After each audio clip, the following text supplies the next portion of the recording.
गुल्ली और बुल्ली ने जैसे ही आज सुबह न्यूज़पेपर पढ़ा, दोनों पर गमों का पहाड़ टूट पड़ा। आखिर ये हो क्या रहा है? गुल्ली और बुल्ली के मोहल्ले से छोटे छोटे बच्चे गायब हो रहे हैं। इतने छोटे बच्चे आखिर किसके दुश्मन हो सकते हैं? और कोई आखिर इतने छोटे बच्चों से क्या दुश्मनी निकालेगा? इनमें से कुछ बच्चों को तो गुल्ली और बुल्ली पहले से ही जानते हैं। न्यूज़पेपर में देखते ही दोनों पहचान गए कि ये बच्चे कौन हैं। तभी गुल्ली एक बच्चे को पहचानते हुए बोला, बुल्ली तुम कल्लू जमादार को जानते हो ना? अरे वही जो ट्रांसफार्मर के पास रहता है, जिसके दो बच्चे हैं, बड़े वाले का नाम है चुन्नी और छोटा वाला है पुन्नी। मैं इसे देखते ही पहचान गया, ये छोटा वाला पुन्नी है। बुल्ली बोला, पप्पू कबाड़ी का छोटा लड़का भी तो कल शाम से गायब है। कुछ लोगों का तो ये भी कहना है कि पप्पू कबाड़ी ने कबाड़ के साथ अपने लड़के को भी तौल दिया है। लेकिन मुझे ऐसा लगता है कि कोई किडनैपर अपने मोहल्ले से एक एक करके बच्चों को गायब कर रहा है। गुल्ली बोला, नहीं बुल्ली, बात सिर्फ अपने मोहल्ले की नहीं है। इधर देखो जरा, ये लड़की तो शॉन के मोहल्ले से गायब हुई है ना। एक एक करके पूरे शहर से बच्चे गायब हो रहे हैं, हमें कुछ करना चाहिए। बुल्ली बोला, हाँ तुम ठीक कह रहे हो गुल्ली, लेकिन अपना पॉटी बॉय शॉन फोन क्यों नहीं उठा रहा? कल रात में मैंने उसे 3-4 बार फोन किया, आज सुबह भी मैं 3-4 बार फोन कर चुका हूँ। मुझे तो कुछ गड़बड़ लग रही है। गुल्ली बोला, अगर ऐसी बात है तो हमें फौरन शॉन के घर चलना चाहिए। ये कहकर गुल्ली और बुल्ली दोनों स्कूटर के पास जाने लगे। गुल्ली ने स्कूटर स्टार्ट की और बुल्ली को अपने साथ लेकर शॉन के घर की तरफ चल दिया। शॉन का घर यहाँ से काफी दूर है। गुल्ली और बुल्ली को शॉन के पास पहुँचने में करीब 1 घंटे का वक्त लगा। 1 घंटे बाद जैसे ही गुल्ली और बुल्ली स्कूटर लेकर शॉन के घर के पास पहुंचे तो रोड पे इतना सन्नाटा देखकर दोनों और भी ज्यादा डर गए। लगता है यहाँ के लोगों ने किडनैपर के डर से घरों से बाहर निकलना ही बंद कर दिया है।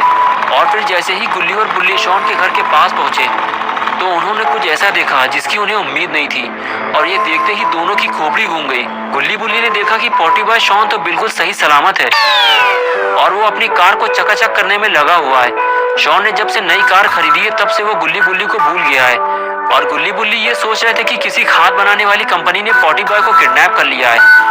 बुल्ली बोला, जब इसने फोन नहीं उठाया तो हम कितना परेशान हो गए थे, और ये अपनी कार चकाचक करने में लगा हुआ है। गुल्ली बोला, बाकी बात हम बाद में करेंगे, पहले चलकर इसकी सुताई करते हैं, एक एक करके इसको टपली मारेंगे। ये कहकर दोनों शॉन की तरफ चल दिए और फिर आगे बढ़कर बुल्ली ने शॉन को टपली मार दी। शॉन फौरन पलटा और अपनी खोपड़ी सहलाते हुए इधर उधर देखने लगा। शॉन ये समझ नहीं पा रहा था कि आखिर उसको टपली मारी किसने। यहाँ तो आसपास कोई भी नहीं है। और तभी शॉन की नजर गुल्ली बुल्ली की स्कूटर पर पड़ी और शॉन देखते ही पहचान गया, अरे ये तो गुल्ली बुल्ली की स्कूटर है, लेकिन ये यहाँ कैसे आई? शॉन ये सोच ही रहा था कि तभी उसने गुल्ली को छुपते हुए देख लिया, और बस फिर क्या था, शॉन दौड़ते हुए गुल्ली के पास गया अपनी टपली का बदला लेने, और उछलकर गुल्ली को जमीन पर गिरा दिया और उसे एक के बदले 3 टपली मारी और गुल्ली के ऊपर चढ़कर बैठ गया। तभी गुल्ली ने शॉन से बताया, बुल्ली ने तुम्हें टपली मारी थी, वो भी साथ में आया है। और तभी बुल्ली वहां आ जाता है, और थोड़ी देर मौज मस्ती करने के बाद जब ये तीनों थोड़ा सीरियस होते हैं तो बुल्ली शॉन से कहता है, तुम्हारे भाव कुछ ज्यादा बढ़ गए हैं। कल रात कितनी बार तुम्हें फोन किया, आज सुबह 3-4 बार फोन किया, लेकिन तुमने फोन नहीं उठाया। शॉन बोला, नहीं, तुम्हारा कोई फोन नहीं आया मेरे पास। बुल्ली ने कहा, कल रात का तो मुझे नहीं पता, लेकिन सुबह बुल्ली ने मेरे सामने फोन किया था। शॉन बोला, कल रात को तो मैं कंप्यूटर पर गेम खेल रहा था, अगर फोन बजता तो मैं जरूर उठाता। लेकिन तभी शॉन को कुछ याद आया, अरे यार, कल गेम खेलते वक्त मैंने फोन को साइलेंट पे लगा दिया था और फिर हटाना भूल गया। तभी गुल्ली बोला, शॉन तुम्हें पता है ना माहौल कितना खराब चल रहा है, शहर से छोटे छोटे बच्चे गायब हो रहे हैं, और जब तुमने फोन नहीं उठाया तो हमें ऐसा लगा कि कहीं तुम भी तो गायब नहीं हो गए, क्योंकि आज हमने न्यूज़पेपर में पढ़ा था कि तुम्हारे मोहल्ले की भी एक लड़की गायब हो गई है। तो शॉन ने बताया, हाँ वो सामने वाला घर है उसका। उस लड़की के गायब होने के बाद बहुत सारे लोग अपना घर छोड़कर यहाँ से चले गए। गुल्ली बुल्ली और शॉन आपस में बात कर ही रहे होते हैं कि तभी अचानक वहाँ आइसक्रीम वैन आ जाती है। गुल्ली और बुल्ली को लगता है कि कोई आइसक्रीम बेचने वाला आया है, और तीनों उस वैन की तरफ देखने लगते हैं। तभी वो आइसक्रीम वैन शॉन के घर से थोड़ा दूर जाकर रुकती है। गुल्ली शॉन और बुल्ली से कहता है कि मैं तुम लोगों के लिए आइसक्रीम लेकर आता हूँ, बाकी बातें हम लोग आइसक्रीम खाते हुए करेंगे। लेकिन तभी बुल्ली गुल्ली को आइसक्रीम लाने से रोक देता है। बुल्ली कहता है, रुक जाओ गुल्ली, हम में से किसी ने भी उस आइसक्रीम वाले को नहीं रोका है, वो अपने आप रुका हुआ है। उसको कैसे पता चला कि हम लोग आइसक्रीम खरीदने वाले हैं? मुझे तो वो आइसक्रीम वाला कुछ ठीक नहीं लग रहा। उस आइसक्रीम वाले को देखकर गुल्ली बोला, ये कौन है? बुल्ली बोला, शॉन जानता होगा इसे। शॉन ने कहा, नहीं, मैं इसे नहीं जानता, मैं तो खुद इसे आज पहली बार देख रहा हूँ। वो हमें देखकर अपना हाथ हिला रहा है। हेलो बच्चों, कैसे हो तुम लोग? मैं हूँ तुम्हारा दोस्त रॉड और मैं लाया हूँ तुम्हारे लिए अच्छी अच्छी आइसक्रीम। एक बार खाओगे तो जिंदगी भर पछताओगे। अगर तुम एक खरीदोगे तो दूसरी फ्री दूंगा और उसके बाद तुम सबको गाड़ी में उठा दूंगा। तभी बुल्ली बोला, शॉन हमें घर के अंदर चलना चाहिए, मुझे ये आइसक्रीम वाला कुछ ठीक नहीं लग रहा। बुल्ली की बात सुनकर शॉन गुल्ली और बुल्ली को लेकर अपने साथ घर के अंदर जाने लगा और तीनों में से किसी ने भी आइसक्रीम वाले को कोई जवाब नहीं दिया। और इधर आइसक्रीम वाला गुल्ली बुल्ली और शॉन को घर के अंदर जाते हुए देख रहा था। गुल्ली बुल्ली के जाने के बाद आइसक्रीम वाला भी वैन के अंदर चला गया और किसी ने भी आइसक्रीम नहीं खरीदी।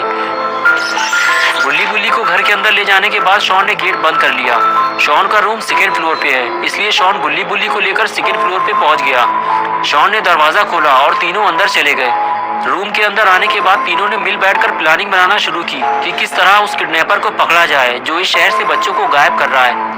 शॉन बोला, मेरे दिमाग में एक आइडिया आया है, हम तीनों रोड पर अलग अलग खड़े होंगे और किडनैपर जैसे ही हमें रोड पर अकेला खड़ा देखेगा हमें पकड़ने की कोशिश करेगा, बस उसी वक्त हमें जोर से चिल्लाना है। गुल्ली बोला, बकवास, घटिया, दो कौड़ी का आइडिया है तुम्हारा, बिल्कुल तुम्हारी पॉटी की तरह। इस तरह हम तीनों पकड़े जाएंगे, वो एक एक करके हम तीनों को गायब करता जाएगा और बाकियों को पता भी नहीं चलेगा कि कौन गायब हो गया है, इसलिए हम तीनों को साथ में रहकर ये काम करना होगा। बुल्ली ने कहा, अगर हम तीनों साथ रहेंगे तो वो कभी भी हमारे करीब नहीं आएगा, हम तीनों को अलग अलग लेकिन होशियारी से काम करना होगा। गुल्ली बोला, हम तीनों एक साथ ही काम करेंगे, लेकिन सिर्फ एक बंदा ही रोड पर अकेले खड़े होने का नाटक करेगा, बाकी दो छुपकर उस पर नजर रखेंगे और जैसे ही किडनैपर करीब आएगा हम उसे मिलकर दबोच लेंगे। और इसी तरह गुल्ली बुल्ली और शॉन तीनों मिलकर घंटों तक किडनैपर को पकड़ने की प्लानिंग बनाते रहे और देखते ही देखते सारा दिन गुजर गया और रात हो गई। रात होते ही शॉन ने अपने कमरे की खिड़की खोली और बाहर झांकने लगा। गुल्ली और बुल्ली कंप्यूटर पे GTA 5 खेल रहे थे। तभी शॉन ने रोड के किनारे किसी को भागते हुए देखा, लेकिन अंधेरा होने की वजह से वो ठीक से देख नहीं पाया कि वो कौन था। शॉन की ये समझ में नहीं आ रहा कि वो जो भी था, लेकिन शॉन को देखकर भागा क्यों। शॉन काफी देर तक इधर उधर देखता रहा, लेकिन फिर उसे कोई दिखाई नहीं दिया। शॉन कुछ देर तक खिड़की पे रुका और फिर वापस अंदर चला गया। शॉन तो उस आदमी को नहीं देख पाया, लेकिन वो आदमी गुल्ली बुल्ली और शॉन पे नजर रखे हुए। शॉन ने अंदर आने के बाद बुल्ली से बताया कि कोई आदमी अपने घर के नीचे खड़ा हुआ था। जैसे ही मैंने खिड़की खोली वो आदमी मुझे देखकर भाग खड़ा हुआ। बुल्ली ने कहा, क्या तुम उसे पहचान सकते हो? शॉन बोला, नहीं, मैं उसका चेहरा नहीं देख पाया। गुल्ली बोला, जरूरी नहीं है कि वो कोई किडनैपर हो सकता है वो कोई चोर हो, क्योंकि आस पड़ोस के ज्यादातर घर खाली पड़े और हो सकता है वो चोरी करने आया हो और उसने जैसे ही तुम्हें देखा होगा डर के भाग गया होगा। बुल्ली ने कहा, डरने की कोई बात नहीं है यार, यहाँ शॉन अकेला नहीं है, हम 3 लोग हैं यहाँ, चलो मुझे दिखाओ कहाँ देखा था तुमने उसको। उसके बाद शॉन बुल्ली को लेकर खिड़की पे आ गया और वो जगह दिखाने लगा जहाँ पे शॉन ने उस आदमी को भागते हुए देखा था। लेकिन जब बुल्ली ने नीचे झाँक कर देखा तो वहाँ कोई नहीं था, रोड पर बिल्कुल सन्नाटा था। बुल्ली ने शॉन से कहा कि हो सकता है वो कोई चोर हो, तुम घर की खिड़की दरवाजे ठीक से बंद कर लो। शॉन बोला, गेट तो मैं बंद करके ऊपर आया था, रही खिड़की की बात तो मैं इसे बंद कर देता हूँ। और उसके बाद शॉन ने खिड़की बंद कर दी और उसके बाद गुल्ली बुल्ली और शॉन बारी बारी से काफी देर तक कंप्यूटर पर गेम खेलते रहे। पहले 1 घंटे तक गुल्ली ने गेम खेला, उसके बाद बारी आई बुल्ली की। बुल्ली ने 1 घंटे से ज्यादा गेम खेला और शॉन अपनी बारी का इंतजार करता रहा। और फिर बारी आई शॉन की और फिर शॉन ने 12 बजे रात तक दबा कर गेम खेला। 12 बजते ही गुल्ली बुल्ली और शॉन बिस्तर पर सोने के लिए चले गए और चारों तरफ बिल्कुल सन्नाटा छा गया। दिन भर मौज मस्ती करने के बाद गुल्ली बुल्ली और शॉन घोड़ा बेचकर काफी गहरी नींद सो रहे थे। तभी खिड़की में कुछ हलचल महसूस हुई, ऐसा लग रहा था कि कोई खिड़की खोलने की कोशिश कर रहा है। और तभी शॉन की आंख खुल गई। शॉन उठकर देखता है कि खिड़की हिल रही है, कोई है जो घर के अंदर आने की कोशिश कर रहा है। शॉन बेड से नीचे उतरा और सीधे खिड़की के पास पहुंचा। शॉन के पास जाते ही खिड़की हिलना बंद हो गई। खिड़की पे जो भी था शायद वो चला गया था। शॉन ने कुछ देर रुककर खिड़की खोली और बाहर देखने लगा। बाहर तो उसे कोई नजर नहीं आया, लेकिन खिड़की पे एक रस्सी लटक रही थी। शॉन ये देखकर समझ गया कोई तो जरूर था जो अंदर आने की कोशिश कर रहा था। शॉन ने दरवाजा खोला और सीधे नीचे भागकर ये देखने के लिए गया कि कहीं वो चोर या किडनैपर नीचे तो नहीं छुपा हुआ है। लेकिन जब शॉन नीचे आया तो उसे रस्सी के अलावा कुछ नहीं मिला।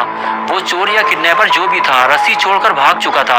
इससे पहले कि वो चोर वापस आए शॉन को ये रस्सी हटानी होगी। लेकिन ये कैसी आवाज है? अरे ये तो वही आइसक्रीम वाला है जो सुबह यहाँ आया था, लेकिन ये इतनी रात में यहाँ क्या कर रहा है? कोई भी आइसक्रीम वाला रात में आइसक्रीम नहीं बेचता। तभी शॉन को याद आया कि बुल्ली ने गुल्ली को वैन के पास जाने से रोका था, क्योंकि उसे ये आइसक्रीम वाला कुछ ठीक नहीं लग रहा था।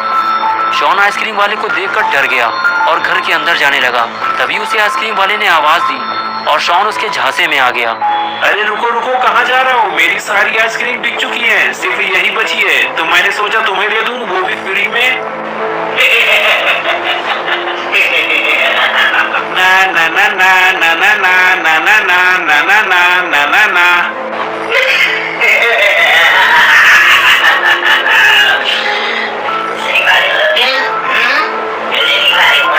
और उसके बाद वो आइसक्रीम वाला जिसका नाम रॉड है, वो शॉन को पकड़ने के लिए उसके पास चला गया और फिर आइसक्रीम वाले ने शॉन को उठाकर वैन में ले जाकर बंद कर दिया और इस तरह अपना पॉटी बॉय शॉन किडनैप्ड हो गया। दोस्तों, क्या होगा अब शॉन का? क्या अपना पॉटी बॉय शॉन कभी वापस आएगा? क्या वो कभी पॉटी कर पाएगा? गुल्ली और बुल्ली जब सुबह उठेंगे तो क्या करेंगे? और क्या ये आइसक्रीम वाला गुल्ली और बुल्ली को पकड़ने वापस आएगा? ये सब हम देखेंगे पार्ट 2 में।